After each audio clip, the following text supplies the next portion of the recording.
Pada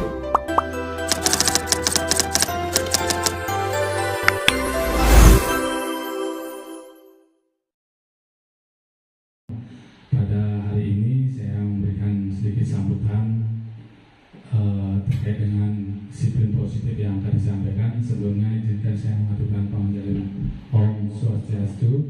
Assalamualaikum warahmatullahi wabarakatuh. Salam sejahtera bagi kita semua. Rahayu. Mengenai akan dipaparkannya disiplin positif yang akan nantinya disampaikan oleh Bapak Darmawan selaku calon guru pemuda. Jadi saya berharap Bapak Ibu guru semuanya bisa mengikuti dengan baik dan semoga apa yang nanti dipaparkan oleh Bapak Darmawan itu memberikan hal positif juga untuk sekolah kita dan semuanya memberikan vibrasi atau motivasi yang lebih baik untuk meningkatkan mutu pendidikan di SD Negeri 1 Solo. Itu aja yang bisa saya sampaikan.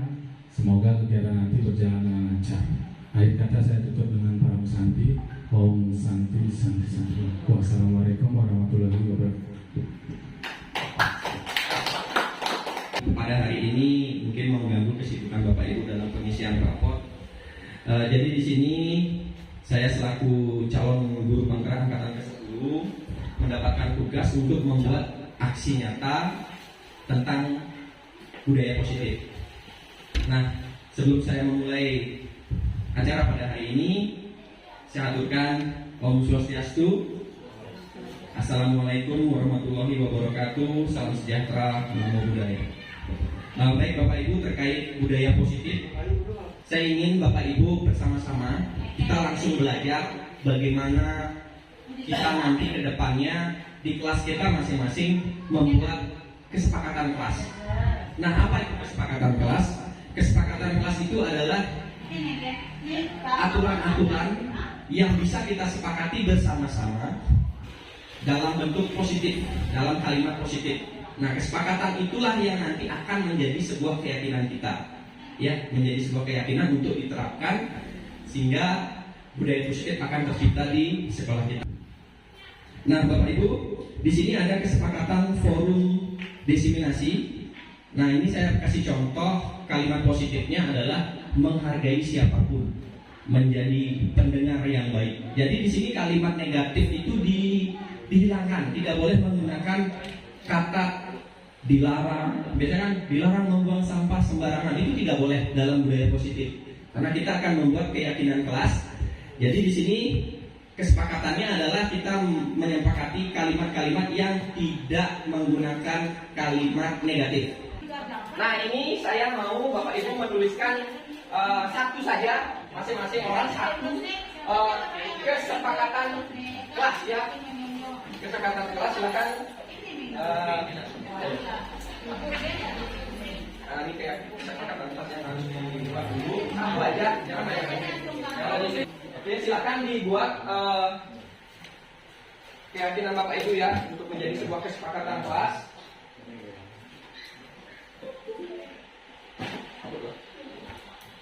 Oke, silakan Bu Sri dibacakan. Buanglah sampah pada tempatnya. Oke, sip. Buanglah sampah pada tempatnya. Oke, selanjutnya Bu Sri buang sampah pada tempatnya. Buanglah sampah pada tempatnya. Kalimat positif ya. Selanjutnya, Pak Gede silakan dibaca. Menjaga suasana kelas tetap tertib. Menjaga suasana kelas tetap tertib. Oke. Disiplin waktu. Selanjutnya, Pak Arya, silakan dibacakan. Kurangi bermain di kelas. Kurangi bermain di kelas. Mengangkat tangan saat bertanya. Gimana? Mengangkat tangan saat bertanya. Ya, angkat tangan saat bertanya. Ayo. Apa nih?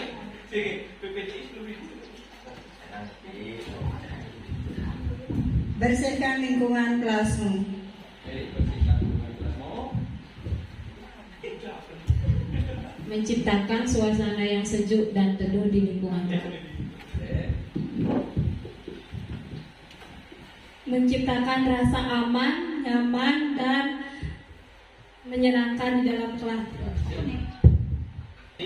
Budayakan pola pikir kreatif. Budayakan pola pikir. Oke, ini Hormati guru, sayangi teman. Bertanya kalau tidak paham. Oke, baik. Jadi di sini saya sudah mendapatkan beberapa kesepakatan kelas ya. Nah, kesepakatan kelas ini adalah salah satu contoh yang akan kita terapkan nanti di kelas kita masing-masing. Tapi ini melibatkan seluruh siswa. Pokoknya Bu Sri di kelas 6A. Nanti bersama kelas 6A lah, ya. Nah, karena kita dalam forum desiminasi hari ini, jadi di sana saya sudah tulis menghargai siapapun, menjadi pendengar yang baik. Kemudian di sini mungkin saya ambil mengangkat tangan saat bertanya, menjaga suasana kelas tetap tertib. Oke?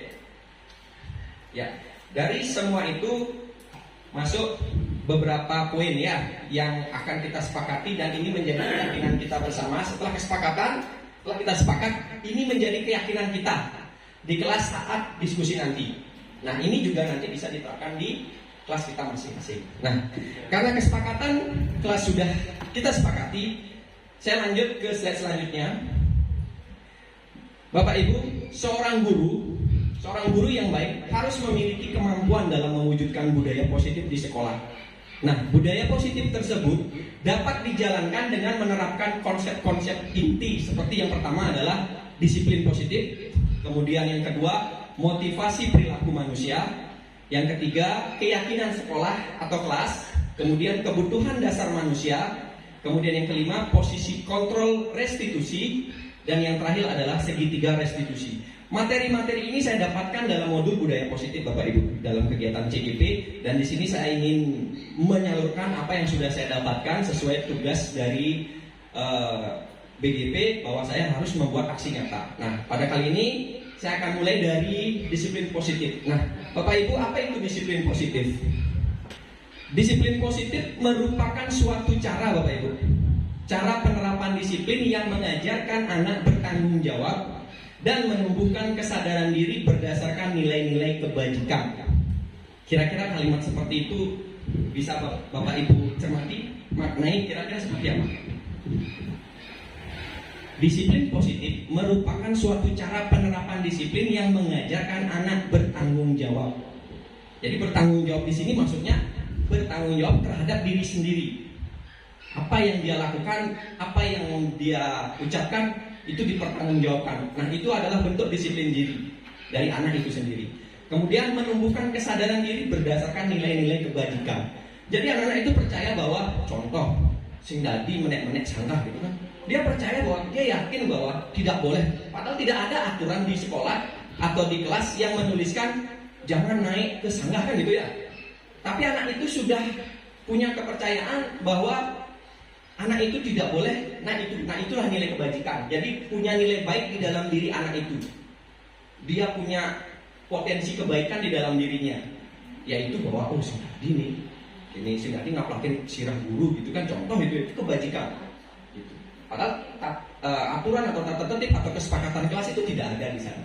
Kita belum buat itu, tapi ternyata anak-anak sudah memahami hal-hal positif itu. Nah, inilah yang disebut disiplin positif.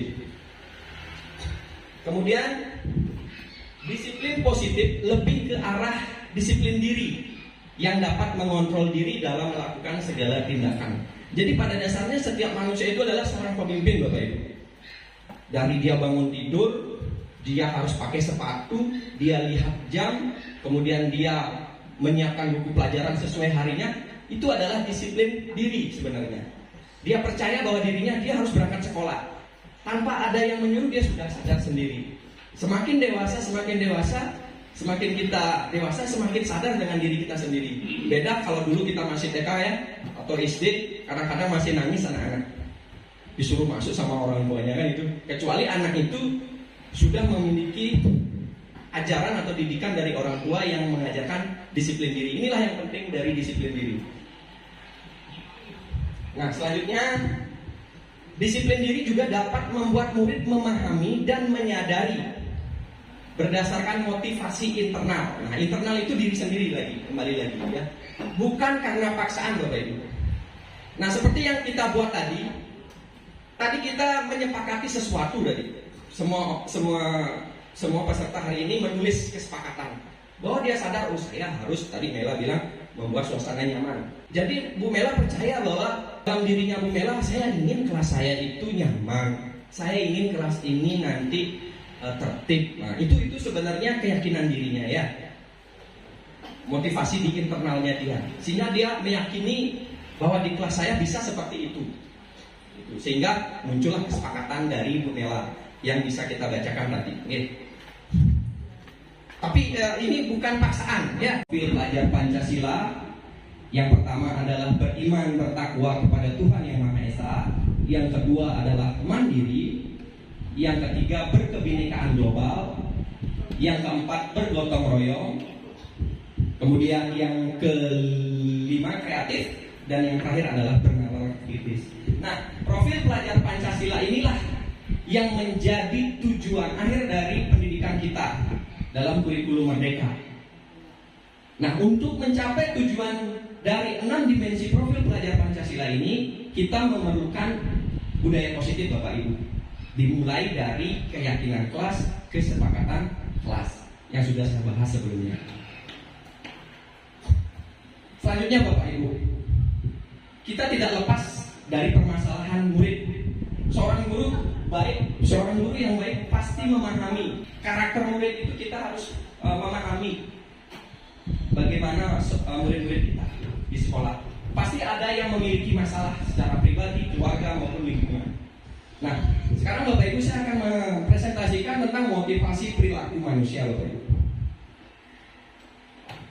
Motivasi perilaku manusia itu yang pertama adalah motivasinya kenapa orang-orang itu atau anak-anak itu berperilaku seperti melanggar atau melakukan sesuatu yang baik atau melakukan sesuatu yang buruk, pasti ada motivasinya. Nah, yang pertama adalah untuk menghindari ketidaknyamanan atau hukuman. Ya, pasti ada siswa-siswa kita yang merasa nggak nyaman di sekolah ini, atau merasa nggak nyaman dengan aturan-aturan di sekolah ini, atau merasa nggak nyaman dengan teman-temannya. Ya, sehingga dia melakukan perilaku yang tidak baik, sekaligus ada motivasi di dirinya. Nah, itu yang pertama. Kemudian yang kedua, untuk mendapatkan imbalan atau penghargaan dari orang lain.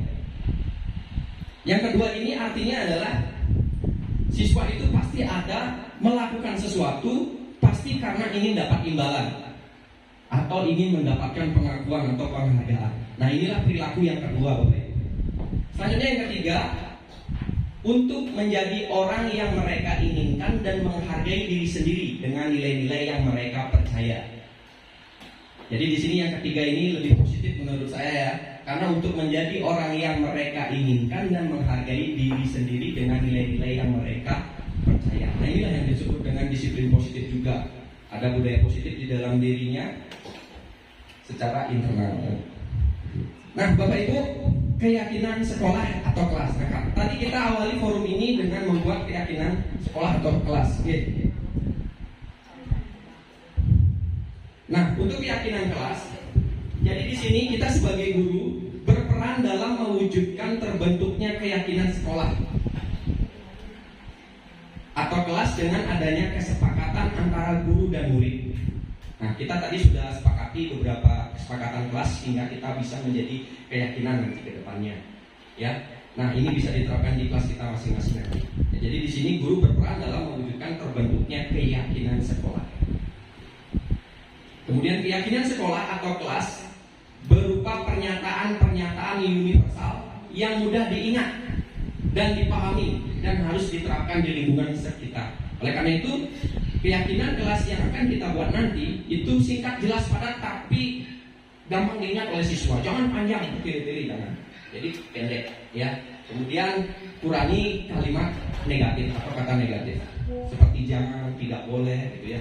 Itu tidak sesuai dengan kurikulum Merdeka, sudah tidak ada lagi aturan-aturan yang isi larangan-larangan. Nah, berikut adalah keyakinan sekolah kelas yang pernah saya buat, yaitu di kelas 6B Bapak Ibu. Nah, ini bisa dilihat di atas. Yang pertama adalah saling menghormati dan menghargai, kemudian bertanggung jawab, kemudian budayakan 5S. 5S, senyum, salam, sapa, ya seperti itu. Contohnya adalah menjaga kebersihan. Itu tidak boleh ada kalimat negatif. Jangan membuang sampah sembarangan. Itu zaman kurikulum yang dulu gitu ya. Kalau yang sekarang kurikulum Merdeka tidak ada kata jangan, tidak boleh. Apa pokoknya yang negatif-negatif ya. Kemudian menjaga keamanan, dilarang bullying, itu nggak boleh. Jadi menjaga keamanan. Saling tolong menolong. Nah, seperti itu. Saling tolong menolong. Nah, menolong teman boleh. Itu keyakinan kelas yang pernah saya buat di kelas 6B. Selanjutnya Bapak Ibu, nah ini sebelum kita menerapkan segitiga restitusi, ini yang paling penting sebenarnya yang akan kita hadapi ketika kita menghadapi siswa-siswa bermasalah Bapak Ibu. Jadi kita awali dari konsep kebutuhan dasar manusia Bapak Ibu. Ketika seorang murid melakukan sesuatu perbuatan yang bertentangan dengan nilai-nilai kebajikan atau melanggar peraturan, hal itu sebenarnya dikarenakan mereka gagal memenuhi kebutuhan dasar mereka. Ya, kenapa siswa kita melakukan pelanggaran? Jadi sebenarnya di sini poinnya, konsepnya ada di sini. Jadi ketika seorang murid melakukan sesuatu perbuatan yang bertentangan dengan nilai-nilai kebajikan atau melanggar peraturan, hal itu sebenarnya dikarenakan mereka gagal memenuhi kebutuhan dasar mereka. Lalu apa kebutuhan dasar mereka? Kebutuhan dasar manusianya yang pertama adalah bertahan hidup atau survival. Ya, jadi di sini kebutuhan dasar yang pertama adalah bertahan hidup, yaitu survival. Nanti saya jelaskan contoh realnya seperti apa bertahan hidup itu yang dilakukan oleh siswa kita, sehingga dia ingin itu salah satu kebutuhan dasar anak. Survival, apa sih maksudnya? Nanti saya jelaskan. Kemudian kasih sayang dan rasa diterima. Ketika anak tidak menerima kasih sayang, tidak diterima oleh lingkungan dan orang tuanya, maka dia pasti akan melakukan pelanggaran-pelanggaran yang dia lakukan di lingkungannya masing-masing, di sekolah, di rumah, entah di mana, ya di desa. Kemudian penguasaan. Penguasaan ini namanya kekuasaan, ya. Dia ingin berkuasa, ya, atau teritori lah, gitu, ya. Kemudian yang keempat adalah kebebasan. Anak itu sebenarnya merdeka, dia ingin kebebasan, tapi salah. Nah, sekarang nanti saya akan jelaskan. Kemudian yang terakhir adalah kebutuhan dasar manusia, yang terakhir adalah kesenangan. Nah, ini kebutuhan dasar ini penting kita pahami karena nanti kita akan bergerak melakukan segitiga restitusi dengan konsep kebutuhan dasar ini. Nah, studi kasus, saya pakai contoh Bu Arsoni. Nah, di sana sudah tertulis Bu Arsoni. Kita diskusi bareng-bareng ya sekarang. Tolong dijawab nanti satu orang satu, kita jawab sama-sama ya. Kira-kira apa tanggapan Bapak Ibu? Bu Arsoni, wali kelas 1. Oke, kita mulai dari kalimat itu. Sedang bingung menghadapi ulah salah satu muridnya. Beberapa anak telah mengeluhkan Wirana sering kali meminta bekal makan siang mereka dengan paksa. Jika Anda menghadapi situasi seperti Bu Arsoni, jadi kalian, Bapak Ibu sebagai guru ya ceritanya, posisinya di Bu Arsoninya, apa yang akan Anda lakukan? Apa yang Anda lakukan? Itu pertanyaan pertama, tolong dijawab. Yang kedua, menurut Anda kira-kira apa alasan melakukan itu? Oke, silakan. Yang pertama, paksa yang ambil makanan bekal orang lain. Kitanya udah full day gitu ya. Makan siang temannya diambil ini, dipaksa sama dia, semua orang mengelak. Yang pertama, alasan. Apa yang Anda akan lakukan? Oke, Bu Sri silakan. Seandainya saya menjadi Bu Arsoni, saya akan menanyakan kepada siswa siapa yang membawa bekal lebih. Nah, kalau ada siswa yang membawa bekal lebih, kita berbagi dengan teman yang tidak membawa bekal. Kemudian yang kedua, menanyakan kepada Wiranata kenapa dia tidak membawa bekal. Mungkin ibunya sibuk jadi tidak bisa masak, atau Wiranata karena bangun kesiangan jadi terburu-buru ke sekolah. Jadi kita tidak boleh mengambil kesimpulan atau menyalahkan anak itu sendiri. Latar belakang keluarga juga kita harus tahu. Terima terima kasih Bu Arsoni. Tepuk tangan dulu buat Bu Arsoni. Bu Arsoni, Bu Sri. Ya, Bu Sri ketika berperan sebagai Bu Arsoni, dia akan mengajak siswanya berbagi. Siapa yang punya bekal lebih? Itu jawaban Bu Sri kalau dia sebagai Bu Arsoni. Kemudian kira-kira apa alasannya? Dia menanyakan apakah kamu bekalnya gimana atau kesiangan ya. Tadi sudah dijawab sama Bu Sri. Nah, Bapak Ibu, kita lihat bagaimana alasan Wiranata. Itu saya sudah tuliskan. Kemungkinan ya, ini baru kemungkinan yang pertama.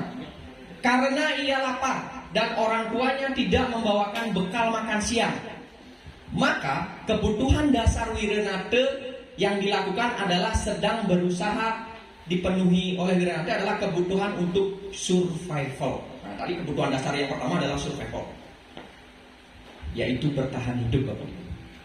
Jadi kita harus memahami, karena kita berhubungan dengan manusia, kebutuhan anak itu pasti lapar, ngantuk, ya, terus kecapean. Itu kita harus memahami kondisi anak-anak tersebut. Tidak hanya semerta-merta kita nyalahin aja siswa. Ya, di kurikulum Merdeka kita tidak bisa lagi seperti itu. Nah, jadi di sini kita benar-benar diajarkan mengetahui apa kebutuhan dasarnya. Ternyata memaksa temannya meminta bekal, memaksa temannya, ternyata alasan yang pertama adalah karena kebutuhan untuk bertahan hidup atau survival. Itu yang pertama, Bapak Ibu.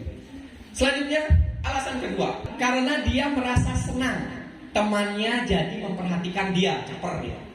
Ceritanya ini caper, maksudnya caper.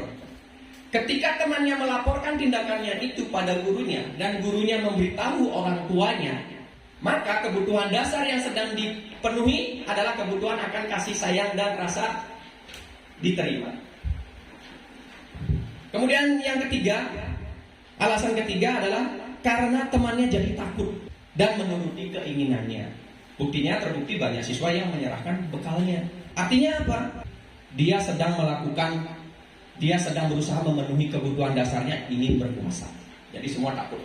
Nah, jadi seperti itu. Lalu alasan yang keempat, karena ia merasa bosan dengan bekal yang disiapkan oleh ibunya di rumah. Nah, mungkin ini masuk ya, Bu Sri ya. Karena setiap hari makanannya itu saja, dan dia ingin mencoba makanan temannya. Kan mungkin dia melihat temannya enak makanannya dia, akhirnya dia coba, dia maksa. Karena penguasaan dia yang tadi sedang memenuhi kebutuhannya akan kebebasan, Bapak Ibu. Dia ingin bebas menikmati makanan yang ingin dia mau, padahal caranya salah. Lalu alasan karena ia iseng aja katanya, ya, dan menikmati ekspresi wajah teman-temannya yang kesal karena diambil makanannya. Dan menurut dia ekspresi teman-temannya lucu katanya. Ya, ini agak unik kalau siswanya seperti ini ya. Ekspresi teman-temannya lucu. Berarti dia sedang memenuhi kebutuhannya apa? Yang terakhir, kesenangan. Dia ingin bersenang-senang dengan ambil makanan aja. Kan nangis dia tuh nangis. Ya.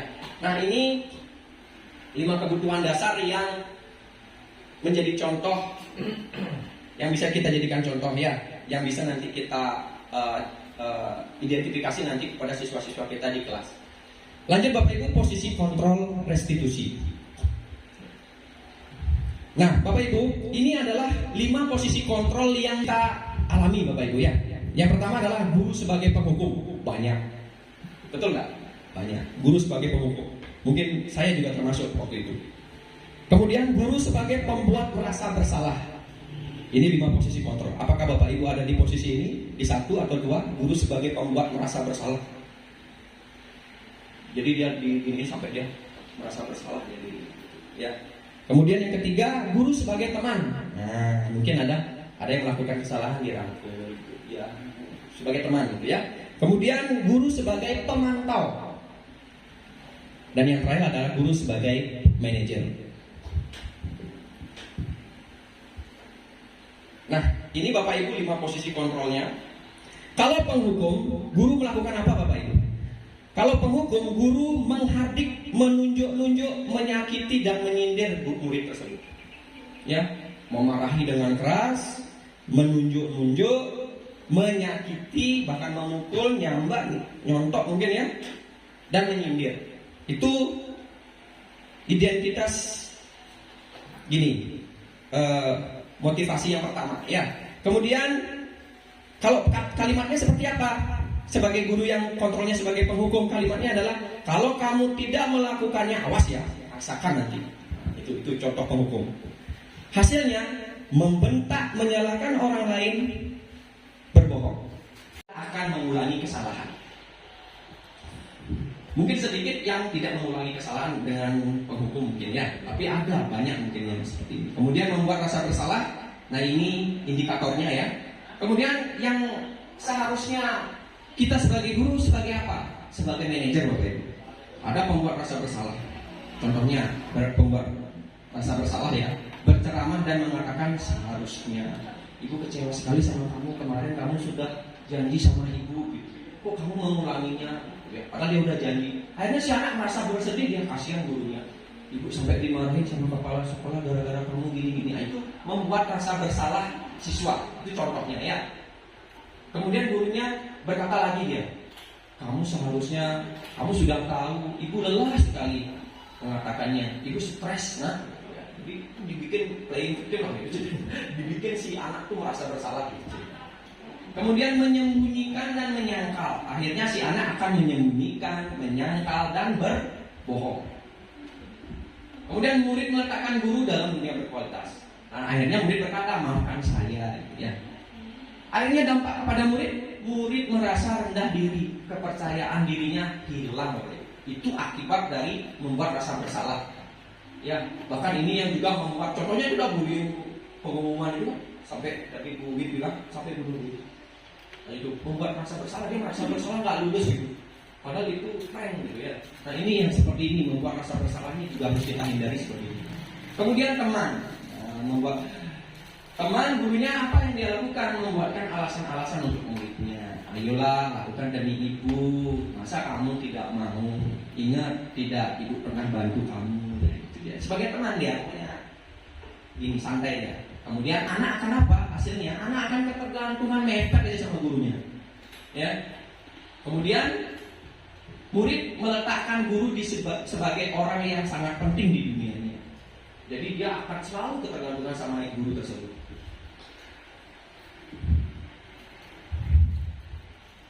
Kemudian dampaknya apa? Murid berkata seperti ini nanti. Bu, saya pikir bapak ibu teman saya, ternyata begitu. Ketika dia di luar ekspektasi, maka si anak akan menjawab seperti itu dia. Tidak dihubungin banyak sama gurunya. Sekali dia dijadikan kayak teman, malah dia ngelunjak pengen yang lebih gitu ya. Akhirnya si anak berdampak seperti ini. Saya pikir bapak ibu teman, ternyata begitu ibu. Akhirnya dampak kepada murid adalah lemah, tidak mandiri dan ketergantungan. Kemudian sebagai pemantau, nah ini biasa kita lakukan ini ya, menghitung dan mengukur apa peraturannya. Dia sesuai dengan peraturan ya. Kalau pemantau benar-benar tertipe, ikutin gitu. Jadi ketat dia dengan peraturan. Kemudian menyesuaikan diri dan selalu mengawasi. Kemudian murid meletakkan guru peraturan dan hukum di dunia berkualitas. Kemudian berapa banyak bintang yang saya harus peroleh. Gitu. Jadi ingin penghargaan. Nah, yang lebih baik adalah saya di sini dalam pendidikan guru penggerak kita diwajibkan menjadi seorang manajer Bapak Ibu. Manajer. Jadi kita tadi sudah bikin kesepakatan kelas menjadi keyakinan kelas, maka seorang manajer akan menanyakan yang pertanyaan pertama, apa yang sudah kita yakini? Kok kamu melakukan itu? Kamu masih ingat nggak keyakinan kelas kita? Jangan mengambil hak orang lain, contoh seperti itu. Atau jangan, tidak boleh ya. Nah itu, pokoknya kalimatnya seperti itu. Kemudian apa yang bisa kamu kerjakan untuk memperbaiki masalah ini? Nanti seperti itu kalimatnya. Kemudian seorang manajer juga menguatkan pribadi siswa yang bermasalah Bapak Ibu. Seperti apa? Ya Bapak juga dulu pernah kok terlambat. Oh Bapak juga dulu pernah kok lapar. Tapi Bapak seperti ini. Jadi itu menguatkan si anak. Kemudian yang ketiga, murid meletakkan dirinya sebagai individu yang positif dalam dunia berkualitas. Terus si murid akan berkata, bagaimana caranya saya bisa memperbaiki keadaan Pak? Dia akan bertanya. Nanti guru juga akan memberikan jawaban, ya. Sebagai seorang manajer akan memberikan jawaban dan mengevaluasi diri bersama-sama bagaimana cara memperbaiki diri. Guru membimbing nanti di sana perannya. Nah itulah posisi kontrol yang harus dilakukan oleh seorang guru, yaitu sebagai seorang manajer, maka identitas akan berhasil atau sukses. Nah, posisi kontrol restitusi. Di antara kelima posisi kontrol tersebut, sebaiknya seorang guru menggunakan posisi kontrol sebagai manajer.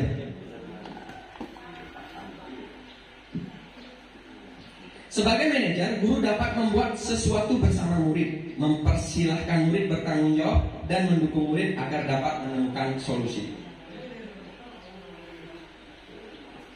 Selain itu, posisi manajer mengacu pada restitusi yang dapat menjadikan murid sebagai manajer bagi dirinya sendiri, sehingga dapat tercipta identitas positif pada diri murid. Nah, apa itu segitiga restitusi ini, Bapak Ibu? Ini segitiga restitusi. Tahapan dalam segitiga restitusi, yaitu yang pertama menstabilkan identitas, yang kedua memvalidasi tindakan yang salah, yang terakhir adalah menanyakan keyakinan. Ya, jadi ketika ada siswa yang bermasalah, kita identifikasi dan kita mengetahui si anak melakukan kesalahan, maka yang bisa kita lakukan adalah ini, Bapak Ibu, segitiga restitusi. Tapi harus dipahami 5 kebutuhan dasarnya dulu, ya. Dari survival sampai bersenang-senang. Ya, kalau kita sudah memahami itu, maka kita otomatis memahami kondisi anak. Kenapa sih dia melakukan ini? Ya, kita punya feeling lah, oh ini anaknya ini pasti gini gitu ya. Akan lebih baik lagi jika kita menggunakan 5 kebutuhan dasar itu. Ya, ketika kita sudah memahami konsep 5 kebutuhan dasar, maka kita akan memahami juga bagaimana kita melakukan tindakan restitusi. Oke, kita mulai dari menstabilkan identitas, Bapak Ibu. Jadi kita benar-benar merangkul dia, memotivasi dia gitu ya, sehingga dia sadar bukan hanya dia aja yang melakukan kesalahan, ternyata banyak orang juga melakukan kesalahan. Tapi dia harus merefleksikan dirinya. Yang ketiga adalah kita pasti bisa menyelesaikan permasalahan ini. Diyakinkan kepada Wiranate, Bapak, saya yakin kamu bisa kok menyelesaikan masalah ini. Yang penting kamu jangan mengulangi lagi. Siapa Wiranate? Cukup seperti itu ya. Kemudian Bapak Ibu tidak tertarik untuk mencari tahu siapa yang benar, siapa yang salah. Sudah nggak zamannya lagi. Tidak perlu mencari kambing hitam. Jadi kita benar-benar di posisi manajer itu kita tidak lagi mencari siapa yang benar, siapa yang salah. Jadi Bapak Ibu lebih tertarik untuk menyelesaikan masalah, bukan nambah masalah. Kalau kita nyari yang salah dan benar, nambah masalah lagi. Banyak siswa yang akan kita hitungin gitu ya. Banyak siswa yang kita urus jadi kita benar-benar meminimalisir pekerjaan kita seefektif mungkin, yaitu dengan menyelesaikan masalah. Poinnya apa masalahnya dia? Sumber masalahnya itulah yang diselesaikan, yaitu Wiranate kalau menurut menstabilkan identitas ya. Kemudian yang terakhir adalah kalau kamu menyalahkan dirimu sendiri terus-menerus, apakah kamu bersikap baik pada dirimu sendiri? Jadi kita mengajak si siswa yang bermasalah itu supaya sadar dia harus menyayangi dirinya sendiri dengan tidak menyalahkan terus-menerus. Kemudian segitiga restitusi yang kedua yaitu validasi tindakan yang salah, Bapak Ibu.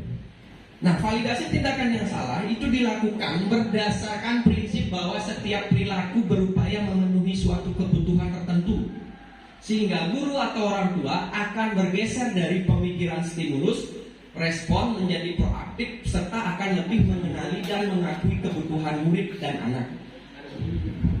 Nah, selanjutnya validasi tindakannya seperti apa? Yang pertama, kamu pasti punya alasan mengapa melakukannya. Jadi kita tanyakan ke Wiranate, kamu melakukan itu kenapa? Bapak ingin tahu dong gitu ya, contohnya. Terus kenapa sih kamu melakukan itu? Apa sih yang penting bagi kamu? Itu kalimat-kalimat pertanyaan positif. Kamu boleh tetap berusaha menjaga sikap itu. Nah, seperti itu. Nah, ini contoh menanyakan validasi tindakannya. Yang terakhir adalah menanyakan keyakinan, Bapak Ibu. Menanyakan keyakinan dilakukan dengan memberi pertanyaan-pertanyaan bermakna kepada murid untuk memunculkan motivasi secara intrinsik diri sendiri sehingga mampu mengaitkan keyakinannya dengan tindakan yang salah. Contoh menanyakan keyakinan dilakukan dengan memberi pertanyaan-pertanyaan bermakna kepada murid atau anak untuk memunculkan motivasi secara intrinsik sehingga mampu mengaitkan keyakinan dengan tindakan yang salah. Nah, selanjutnya Bapak Ibu, seorang guru yang baik harus memiliki kemampuan dalam mewujudkan budaya positif di sekolah. Jadi kesimpulannya Bapak Ibu ya, bahwa seorang guru yang baik harus memiliki kemampuan dalam mewujudkan budaya positif di sekolah. Budaya positif tersebut dapat dijalankan dengan menerapkan konsep-konsep inti. Nah, konsep-konsep inti yang sudah saya paparkan di depan, saya tampilkan lagi di belakang sebagai sebuah kesimpulan. Bahwa kita percaya dengan disiplin positif, dengan memahami motivasi perilaku siswa, dan kita sepakat keyakinan sekolah mengurangi kalimat-kalimat negatif, kita memahami konsep kebutuhan dasar manusia dari survival hingga menyenangkan itu, ada 5 kebutuhan dasar, dan kita bisa menerapkan posisi kontrol restitusi yang sudah saya jabarkan tadi, dan bagaimana segitiga restitusi itu bisa dijalankan. Nah, demikian Bapak Ibu, terima kasih. Akhir kata presentasi ini, semoga Bapak Ibu tergerak, karena budaya positif adalah bagian dari kurikulum Merdeka. Tahun depan semua kelas sudah menerapkan kurikulum Merdeka. Maka saya berharap di tahun ajaran yang baru nanti, di awal pelajaran kita bikin keyakinan kelas masing-masing. Nanti silakan keyakinan kelasnya dikirim ke saya, nanti saya buatkan, saya cetakkan. Nanti biar di kelas masing-masing ada. Sehingga nanti ketika ada pendampingan individu, pasti akan ada pengecekan itu, apakah sudah terlaksana atau belum. Karena saya sedang menyampaikan kegiatan. Terima kasih Bapak Ibu, semoga tergerak, dan kita mari bersama-sama menggerakkan sekolah kita, karena sekolah kita adalah sekolah penggerak. Oke, terima kasih Bapak Ibu. Ya, tadi sangat luar biasa penampilan dari calon guru penggerak kita, dari Pak Darmawan, terkait dengan disiplin positif yang sudah dipaparkan sedemikian rupa. Jadi sudah banyak sekali memotivasi Bapak Ibu guru. Kemudian semoga nanti kita bisa menerapkan hal itu, apa yang sudah dipaparkan nanti tadi sudah bisa kita bersama-sama resapi dan kita bisa aplikasikan di kelas maupun di sekolah ini. Jadi menurut saya apa yang sudah disampaikan tadi memberikan sebuah pemikiran di mana sesuatu yang positif itu bisa kita terapkan. Itu aja tanggapan dari saya. Mungkin selanjutnya saya serahkan untuk Pak Darmawan kembali. Terima kasih. Akhirnya Bapak Ibu, kegiatan diseminasi aksi nyata budaya positif yang sudah saya paparkan tadi sudah terlaksana dengan baik. Saya ucapkan terima kasih atas kehadiran Bapak Ibu sudah mengikuti kegiatan ini, sehingga kegiatan diseminasi berjalan lancar. Semoga ke depan apa yang sudah saya sampaikan bisa diterapkan nanti bersama-sama. Nanti kita berkolaborasi membuat keyakinan kelas bersama-sama. Nanti kita ciptakan suasana sekolah kita benar-benar terwujud budaya positif yang lebih baik lagi. Sekali lagi terima kasih. Saya tutup dengan Om Santi Santi Santi Om. Assalamualaikum warahmatullahi wabarakatuh.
Mau mulai belajar lagi, ya.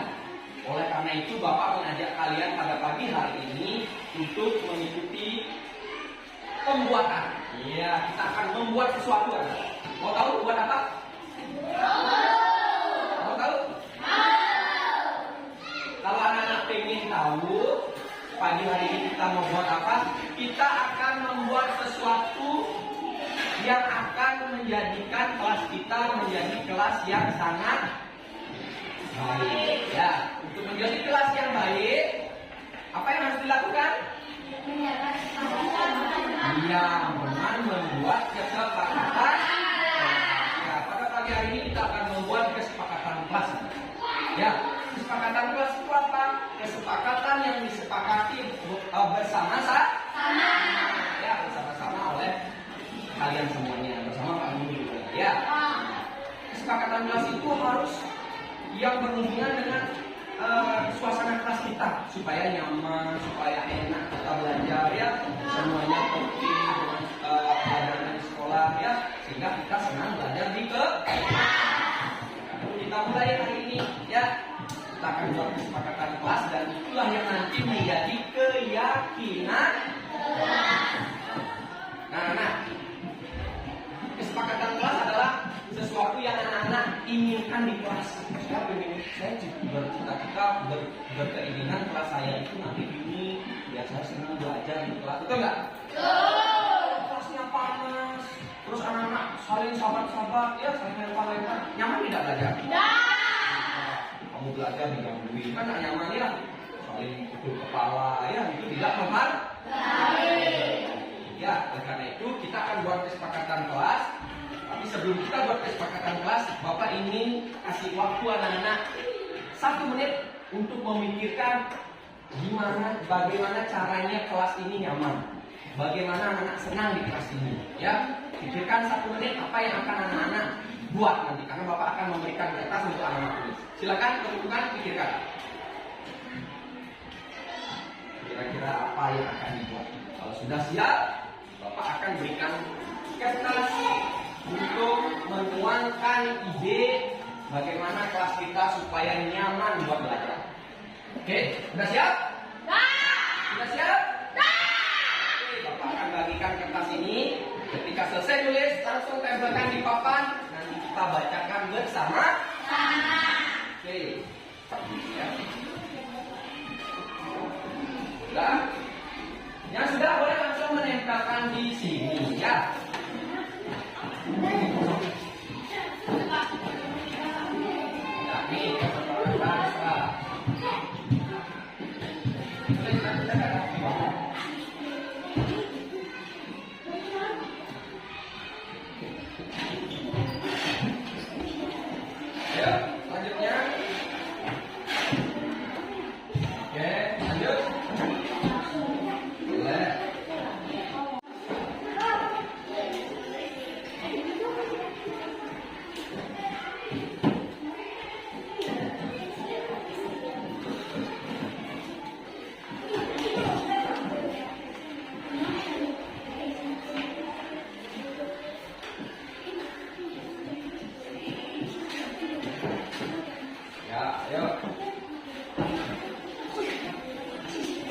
Sudah, silakan ditempel.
Bagus, anak-anak sudah mampu menuliskan ide, ya.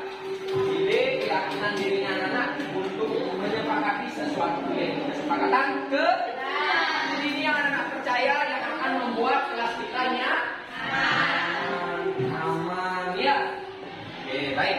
Nah, sekarang Bapak akan menunjuk satu orang, siapa yang mau membacakan? Jalan, maju, ayo. Dibacakan yang keras, ya. Semuanya. Pilih. Yang pertama apa? Ya, kasih. Menghargai guru dan teman. Sepakat anak-anak? Setuju kalimatnya seperti itu? Setuju. Pertama, menghargai guru dan teman. Yang kedua, Masuk kelas tepat waktu. masuk kelas dan keluar kelas tepat waktu. Setuju? Setuju. Kalau sudah ada bel, waktu itu sesuai dengan jam isi. Ya, lagi. Tidak bermain saat pelajaran dimulai. Betul tidak? Tidak boleh bermain saat jam pelajaran. Terus apa lagi? Masuk kelas tepat waktu. Masuk kelas tepat waktu. Dah, lagi. Melaksanakan tugas piket. Melaksanakan tugas piket. Sepakat? Oke, lanjut. Membersihkan kelas bersama-sama. Membersihkan kelas bersama-sama. Sepakat? Nggak mau Mila aja sendiri membersihkan kelas kan? Kasihan ya. Ya, kan Mila bukan pembantu ya. Jadi semuanya bersih. Terus apa lagi? Menjaga sopan santun terhadap guru. Menjaga sopan santun. Sepakat? Boleh nggak mukul kepala guru? Ngikutin guru tadi? Ngomong cicing nangis sama guru boleh? Nggak mau? Tidak boleh berkata kasar sama guru. Kita sepakat menjaga sopan santun terhadap guru. Terus apa lagi sekarang? Tidak makan di kelas pada saat pelajaran dimulai. Sepakat? Kalau kita makan di mana? Di kan? Kalau di kelas tempat apa? Tempat apa? Apakah tempat makan? Ya, jadi bukan tempat makan, jadi tidak boleh makan di dalam ke. Jadi Tidak menyontek saat belajar. sepakat? Kalau menyontek, boleh apa tidak? Kalau kamu menyontek, maka kamu tidak akan bisa belajar dengan baik. Ada temannya, nanti temannya tidak bisa jawab. Aku contek, ya. Jadi anak-anak harus tetap belajar sehingga anak tidak menyontek. Ya, lagi. Tidak ribut saat ada guru yang mengajar. Betul? Kalau anak ribut, gurunya mengajar, kedengeran nggak materinya? Jadi kita sepakat tidak betul. Lagi, Mengerjakan tugas dan PR. mengerjakan tugas dan PR itu kewajiban apa? Bagaimana? Kewajiban. Jadi sebagai seorang murid atau siswa, anak-anak wajib membuat tugas dan PR karena tugas dan PR itu dinilai sama guru. Pakai nilai rapor nanti ya. Yang malas-malas buat PR, nggak pernah ke sekolah ya pasti. Lagi, Berpakaian sesuai dengan konsep sekolah. berpakaian sesuai dengan apa yang di sekolah. Sepakat? Ya. Terus Membersihkan kelas bersama-sama. membersihkan kelas bersama-sama. Sepakat? Ada lagi kan? Udah. Tepuk tangan buat jalan. Nah, baik anak-anak. Nah, itu sudah anak-anak tuliskan. Nah, ini anak-anak sudah tuliskan. Sekarang kita sepakati bersama-sama. Menurut anak-anak, dari sekian kesepakatan kelas kan nggak mungkin semuanya kita tulis ya. Kita pilih yang terbaik, yang menurut anak-anak bagus buat di kelas kita. Kita mulai dari siapa? Ayo siapa yang mau? Yasman itu maunya apa? Baca yang mau mulai dari sana. Masuk kelas tepat waktu. Gimana teman anak-anak? Masuk kelas tepat waktu. Cuma itu mengusulkan kelas kita masuk kelas tepat waktu. Sepakat kan ya? Oke, sepakat. Bapak catat ya. Melaksanakan. Oke, terus. Ya. Dan memakai saat belajar. Tidak menyontek saat pulang. Setuju? Supaya anak-anak tetap jujur ya. Supaya tetap jujur sehingga tidak ada yang merasa ini nyontek gede nilainya ya, dia nyontek besar nilainya, saya kecil karena nggak nyontek gitu ya. Jadi kita sepakat tidak menyontek. Oke. Yang ketiga, oke, melaksanakan tugas piket. Sepakat? Kalau sepakat melaksanakan tugas piket, maka kita nanti akan bikin grup piket. Dari Senin sampai Sabtu kita akan bagi tugas piket ya. Nanti ada yang berempat, ada yang berlima ya. Selanjutnya, ya pasti Keluar kelas dengan izin guru. keluar kelas dengan izin guru. Sepakat anak-anak? Ada yang merasa keberatan? Kalau keluar nggak usah izin dulu langsung aja. Apakah ada yang mau seperti itu? Atau izin? Kita sepakat izin bareng-bareng ya. Ya. mungkin harus kita sama-sama bareng-bareng sepakat kalau mau keluar kelas ya. Nanti gurunya bingung, nanti mana muridnya ini bilang lagi satu ya nggak bilang ya. Oke.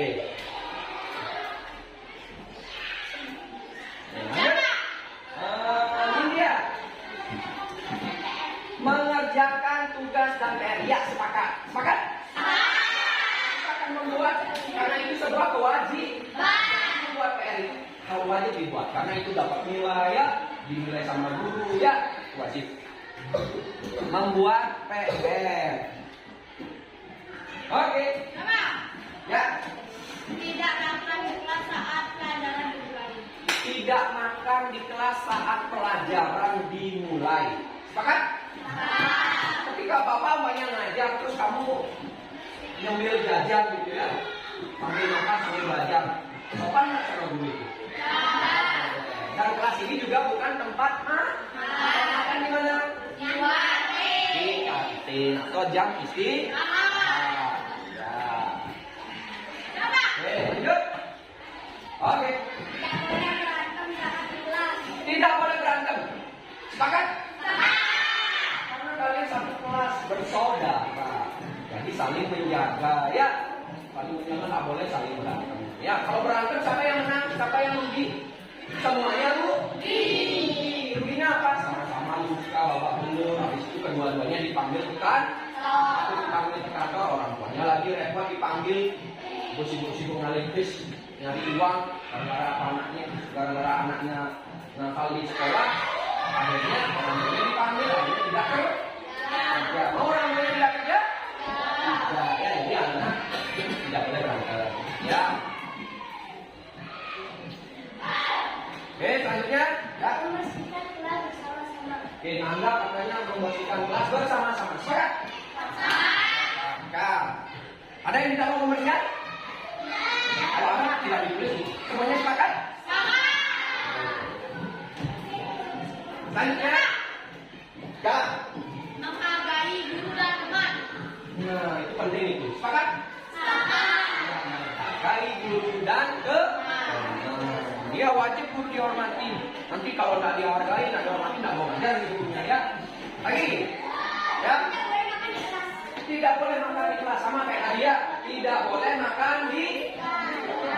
Ya, jadi makannya di mana anak? Ya, baik, kita sudah sepakati.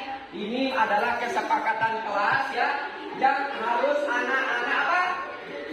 Lakukan ya. Harus yakini. Ya, harus diyakini ini bahwa anak-anak bisa. Halo, kan? Karena kesepakatan kelas sudah jadi, nanti bapak ketik, nanti bapak tempel di ruang kelas. Ya, ini anak-anak ingat, ini yang buat peraturannya bukan Pak Darmawan yang buat, ya, yang buat kalian sendiri. Kalian mengharapkan kelas ini supaya nyaman, aman dan menyenangkan. Bapak sudah lihat rapi, mejanya rapi, ada bukunya, ya dulu ada buku. Waduh. Ya, ini harus dijaga ini ya biar nggak pecah. Dia kan bukunya kita pecah ya.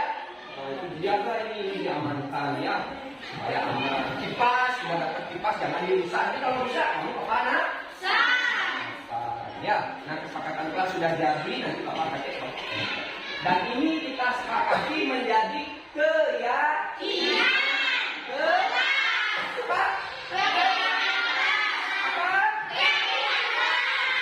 Jangan yakin dengan kesepakatan yang sudah disepakati akan membuat kelas kita nyaman, aman, dan menyenangkan. Ya, itu saja anak-anak.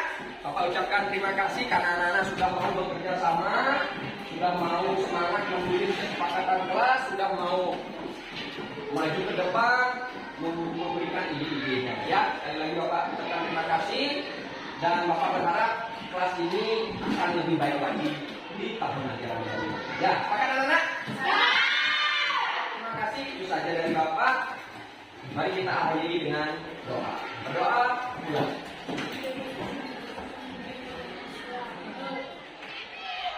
Berdoa selesai. Ya.